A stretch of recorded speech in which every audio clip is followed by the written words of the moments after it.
ప్రియమైన దేవుని బిడ్డలారా, నీ వెళుతున్నప్పుడు ఏది మంచిది, ఏది నాణ్యత కలిగిందని చాలా చోట్ల వెతికి మరీ తీసుకోగలుగుతాం. దేవుడు పరీక్షించవద్దా?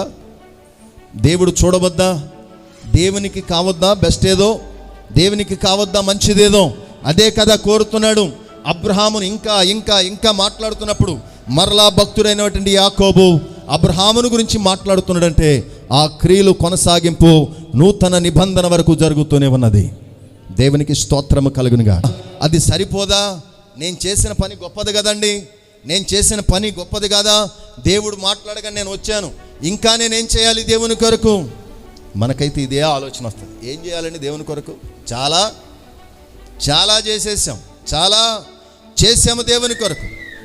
చాలా చాలా నువ్వు చాలా చేసావు, చాలా నీవు అనుకుంటున్నావు చాలా చేశానని. దేవుడు చేసిన దానిలో నువ్వు చేసింది చాలా.